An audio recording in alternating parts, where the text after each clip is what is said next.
Chapter 5. How to change your brain's GPS coordinates. Changing memories is as simple as imagining them differently. Think of your front door, and whatever color it is, make it white in your mind. Now imagine it's blue. If you can't suddenly imagine it as blue, imagine taking out a pot of blue paint and painting it blue in your mind. Now make it red. Now make it yellow. Put some purple flowers on it. You can probably imagine your door as a different color fairly easily because, presumably, you have no emotional attachment to your front door. And if you were to continue imagining your front door as blue over and over, your brain would connect your front door with that color. Then every time you think of the door, that's the color that would automatically come to mind. Of course, you would always be able to remember consciously that your front door is white. So can memories be changed as easily as you change the color of your front door? The difference between changing the color of your door in your mind and changing a negative memory is the emotions behind it. As we recall a negative memory, the brain automatically prompts the production of stress chemicals to go with it. And as we know, stress chemicals are part of the survival state and therefore designed to attract and hold our attention on the danger. Trying to imagine that instead of being beaten, we were actually having fun and playing table tennis isn't going to work while we still feel the associated fear, anger, humiliation, and other negative emotions. In other words, the stress chemicals are still in our system. But if we lower the level of stress chemicals first, so we no longer feel any negative emotion when recalling that memory, we can then imagine the memory differently, just like the color of the front door. Think of a guard dog that has been trained to bark and attack whenever anyone comes through the door. Trying to change a memory of being beaten to a happy memory of playing table tennis is like trying to reason with that guard dog and telling the dog that it's okay, that it's just a friend at the door. The dog is in protection mode, so telling him there's no danger is not enough to quiet him. The greatest mind control is control over your own mind. Tom Bilyeu, The Impact Theory. It's important to remember that whatever happened back then is no longer happening now.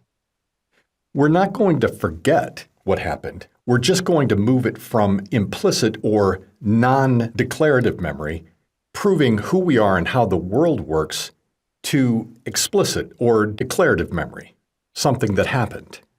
The goal is to change our implicit memories to prove the results we want to experience in our lives moving forward.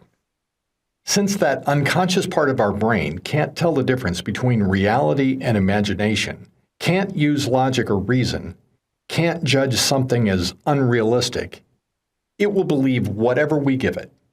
It will believe the new memories while we are still consciously able to recall what originally happened. Note, as stated earlier, do not attempt to address trauma on your own. If you have trauma memories, be sure to get help from a professional therapist or a certified Remmert method practitioner. The following guidance is for non-trauma memories and issues. The detective work. Although the end result we're aiming for is to have a whole new childhood, you can also use these steps to address an isolated issue. The following questions will help you to identify specific childhood memories that support a current issue. It's important to remember that any current issues you're experiencing and the corresponding childhood memories that caused them may be different topics. Bear in mind the unconscious part of your brain that creates, maintains, and refers to these memories doesn't have the ability to use logic or reason the way the conscious mind does. Let's say you're dealing with a lack of self-confidence. 1. Ask yourself, how do I know? Or, what's the worst thing about it? For example, how do I know I don't have self-confidence? Or, what's the worst thing about not having self-confidence? 2. Ask yourself, how does it feel? For example, I feel hopeless, or I feel scared, Or I feel like I'm held back from doing what I want to do. Or I feel pressure. 3. Ask yourself, where in my childhood did I feel the same feeling? Note, it may not be the same topic, but it will be the same feeling. For example, hearing parents arguing, being unable to express yourself, being bullied in school, being blamed for something you didn't do, being physically held back, unattainable expectations.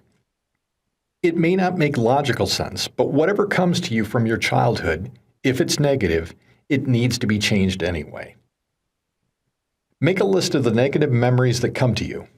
Just 1 or 2 words that identify those memories and the approximate age that you were when it happened.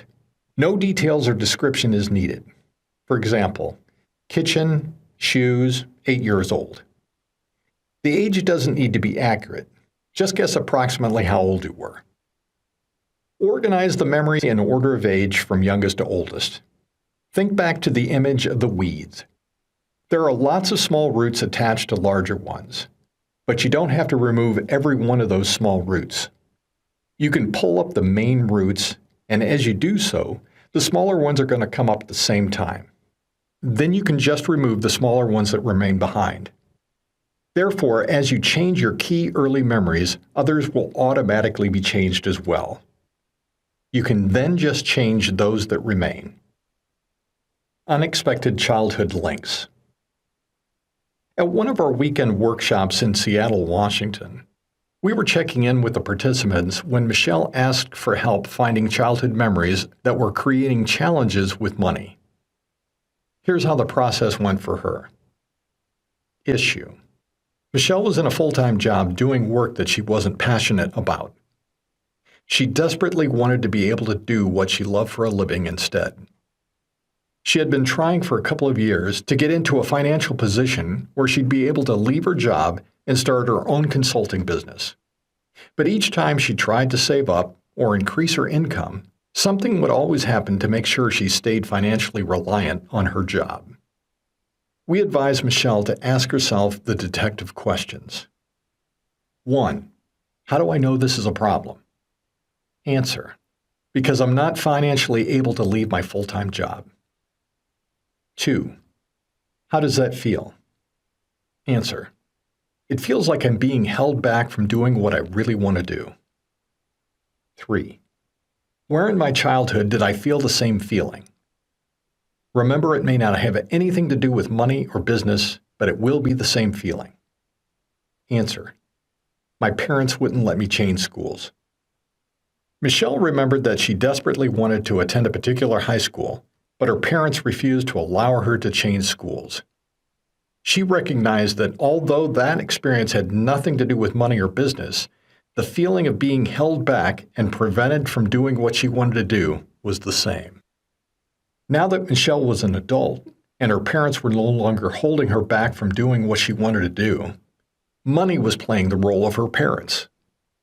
While Michelle was consciously doing her best to get into a financial situation that would allow her to leave her full-time job and start her own business, the unconscious part of her brain was referring to the fact that it was normal to be held back from doing what she wanted to do. Just as Alice's brain filtered her experiences through the self-image and worldview of, I'm not important and I'm unlovable, which affected her perception, choices, decisions, and the way she experienced other people, Michelle's brain was filtering her experience through the self-image and worldview of, I'm held back from doing what I desperately want to do.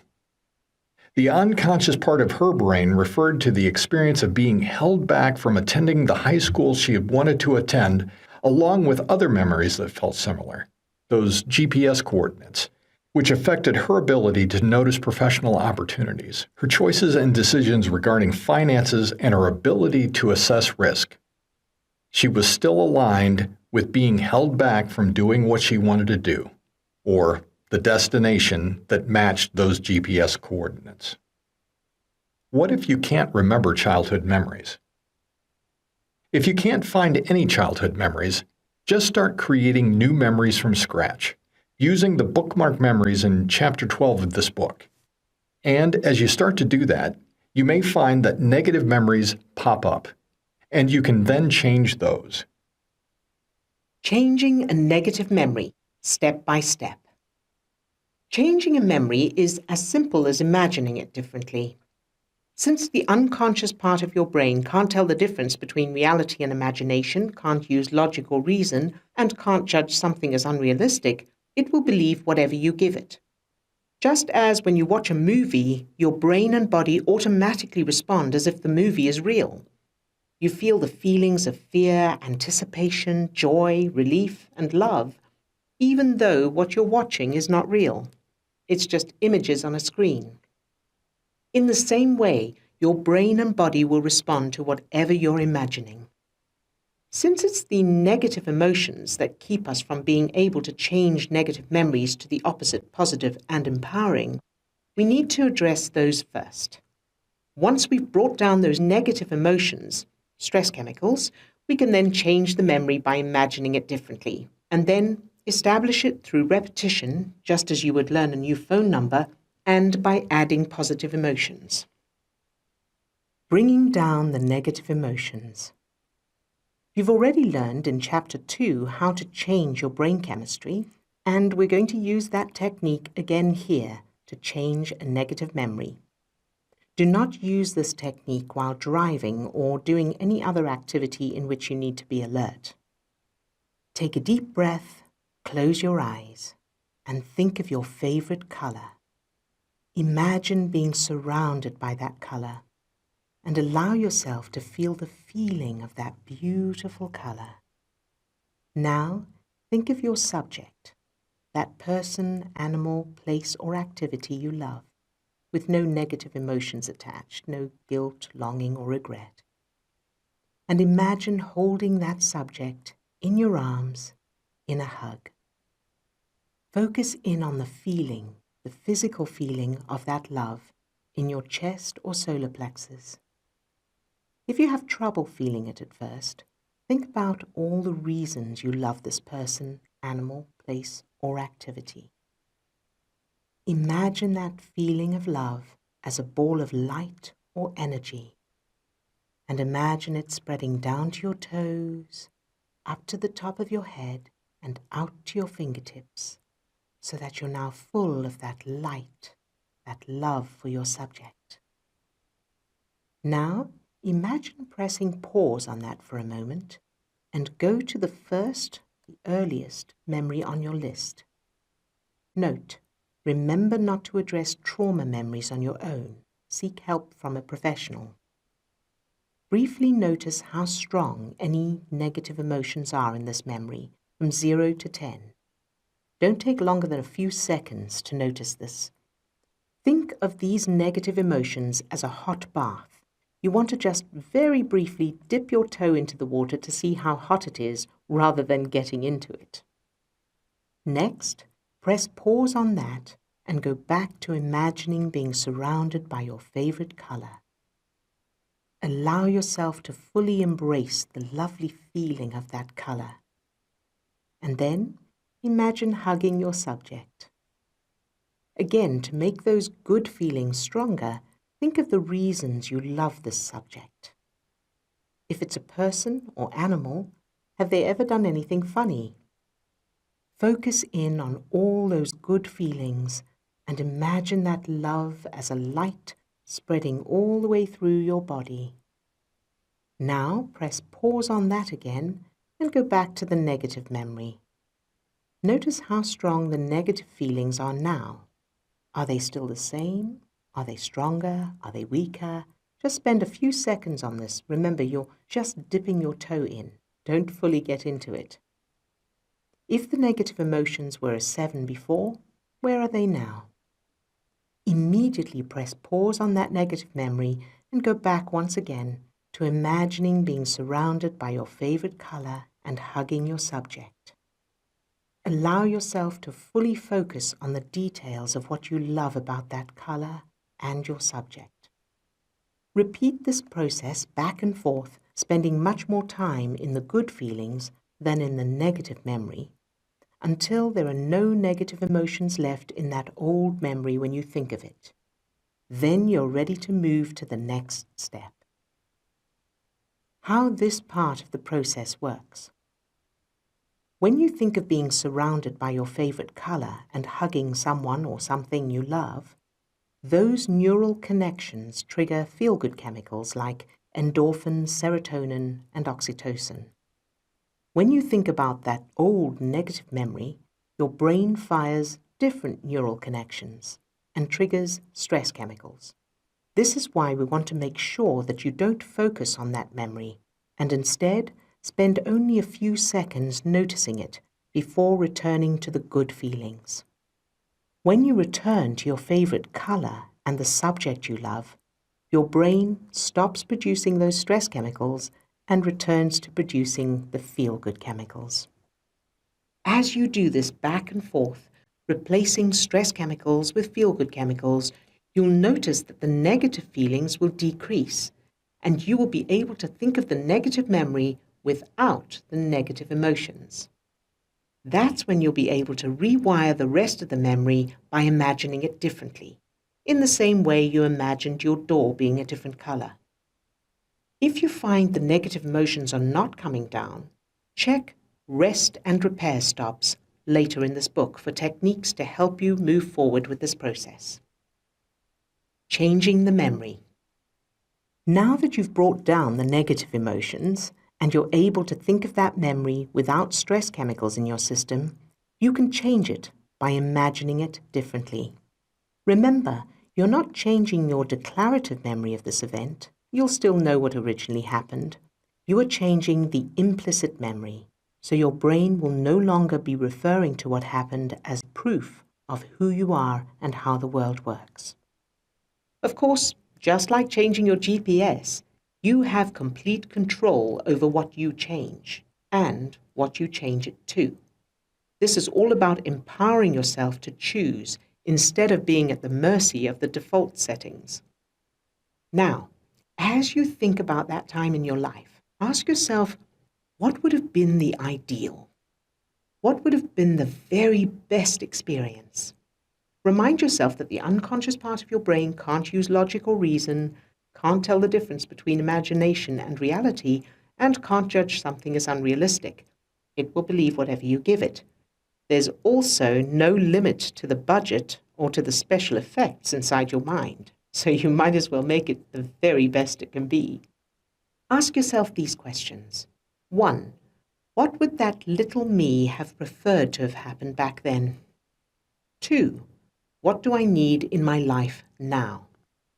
For example, if you experienced being bullied in school at 8 years old, and you're currently worried about your finances, the answers to these questions may be 1. I was popular in school, everyone loved me and all the kids admired me. 2. I always had more than enough love, attention, and support from both of my parents. I was safe, loved, and life was full of fun. You'll notice we didn't answer that second question with, I had lots of money. And that's because, although it's absolutely fine to include that you had lots of money, money is only a symptom, not a cause. So by all means include that your family was wealthy and that you always had plenty of money and the best of everything, but make sure that you also include an abundance of love, attention, admiration, and security. That's the currency that creates your experiences now as an adult. Once Michelle had changed the memories of her parents holding her back from going to the school she wanted to attend, along with other childhood memories of being held back from doing what she wanted to do, she started to see different opportunities, different options and solutions. She noticed that she was making different choices and was willing to take different action to what she'd been prepared to do before. Michelle now runs her own successful consulting business. She's making her living doing what she loves and helping others. It wasn't about the money. It was about the childhood experiences of being held back. I had an experience with a significant memory that serves as an example of changing a formative childhood reference. It was May 29th, 1971. My family had gathered for Memorial Day weekend and to celebrate my brother's birthday. It was a beautiful spring afternoon. My 3 brothers and I were playing in the backyard with my grandfather, who was celebrating being 3 days from retirement while the rest of the family was engaged in various stages of meal prep. I didn't see him fall, but what I remember is seeing my grandfather lying face down in the grass. Suddenly, the mood of the day shifted to confusion and chaos. Adults were running, crying, frozen. I'm not sure who ushered us into the living room of the house, but what I most clearly remember of the rest of the day was sitting on the couch in the living room with my 3 younger brothers while the events of my grandfather's massive fatal heart attack played out around us. The doctor and the ambulance coming and going, my grandmother and uncle sobbing in the kitchen, the confusion and not knowing what was happening. I somehow knew that being the oldest of the children, I was responsible for my 3 younger brothers. But the feeling that I most clearly remembered was being frozen at the end of the couch. I very vividly remember the stiff texture of that green 1950s couch, and even though the 7-year-old me would not have used this word, the feeling of being paralyzed with fear. As a result of that day, it's clear to see how being frozen or paralyzed in an extremely anxiety-inducing situation became a coping skill. Whether literally or metaphorically, I would end up at the end of the couch, feeling shut down and unable to see a way of moving forward through some of the darkest chapters of my life.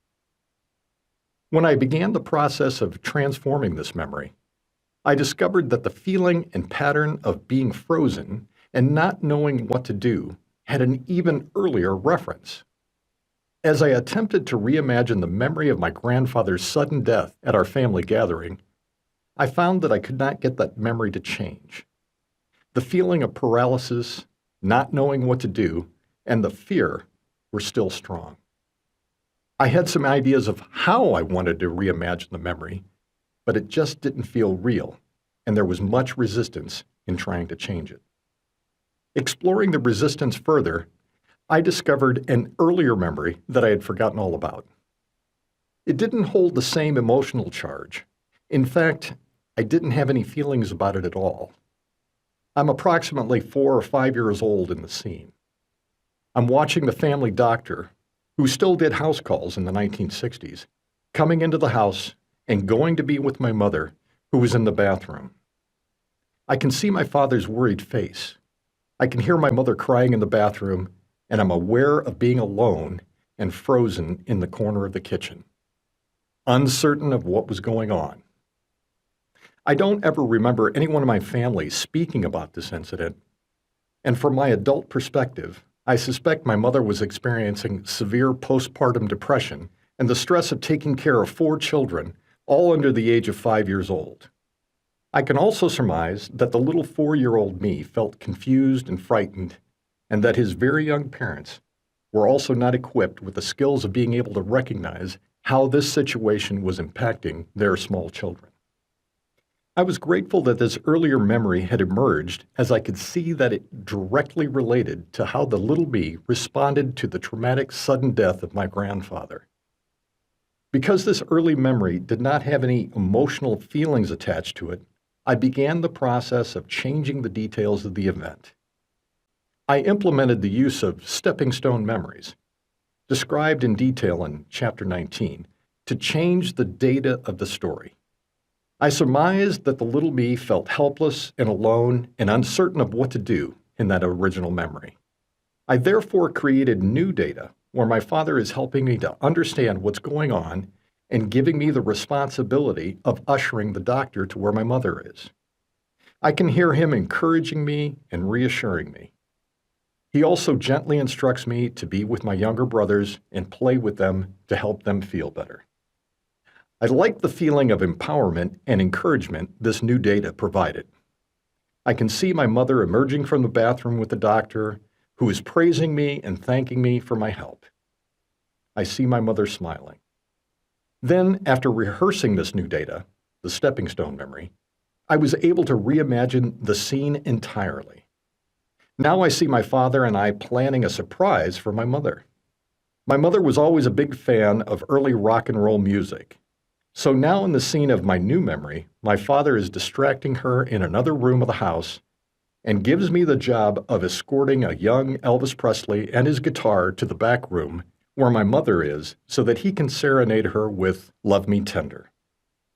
Now when I think about this new memory, I have a feeling of empowerment and connection and a sense of knowing what's happening. The memory feels fun, and I can also hear Elvis singing and my mother singing along with him. As she looks at me, I hear, "For my darling, I love you, and I always will."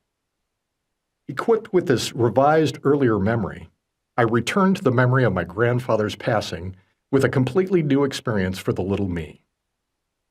The feeling of being frozen and paralyzed was gone. I engaged in changing data about the old memory, or stepping stones, and I could easily see my father calmly taking charge and giving me the responsibility of calling the doctor.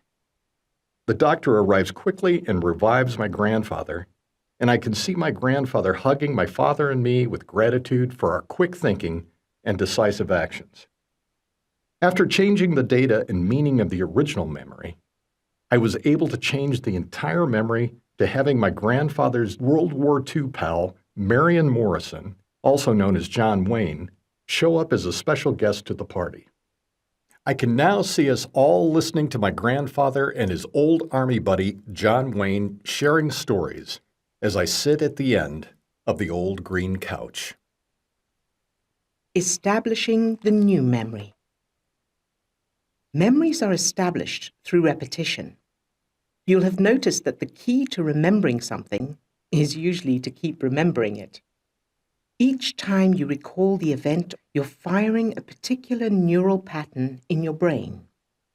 You may have heard the phrase, "cells that fire together, wire together."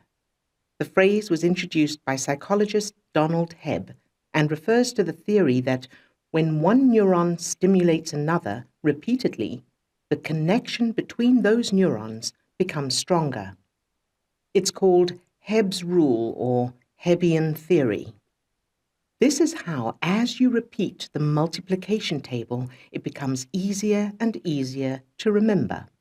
Each time you recite it, the connections between those particular neurons become stronger and more established. So if you want to learn anything from historical facts to physical skills, the key is repetition until it becomes automatic. If that's the case, how is it that you can have experienced an event just once and be able to recall it without any repetition at all? This is where emotions come in. When the experience is accompanied by an intense chemical reaction, emotional response, the brain prioritizes it as important. For example, if you were walking past a particular tree and you encountered a bear, your brain would trigger the emergency fight-flight-freeze response. And because of the intensity of the experience, it would also prioritize that memory so you remember to keep away from that tree in future for survival. It's important to remember that when you think about something someone did or said to hurt you, when you think about something you're worried about, when you feel shame, guilt, or any other negative emotional state, your brain produces the same stress chemicals, including adrenaline and cortisol, that it would if you were in physical danger. You'll have noticed that you don't need to be in physical danger to feel fear.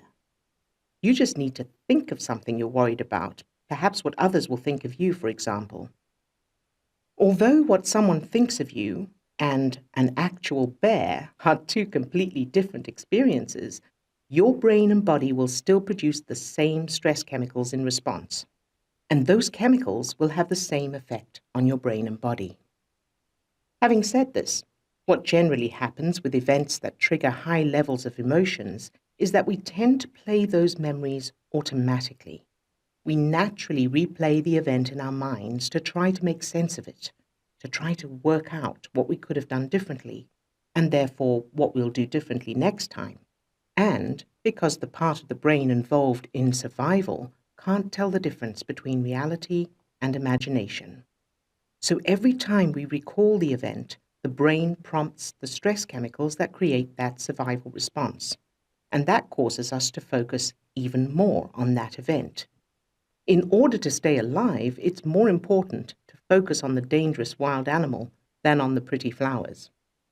Of course, a similar thing happens with good experiences, but it's not nearly as intense, and it needs more conscious engagement and effort because it's not part of the emergency survival system. So when we have a particularly good experience, the brain triggers the production of those feel-good chemicals. But since those chemicals don't trigger the state of survival, their impact is not as strong.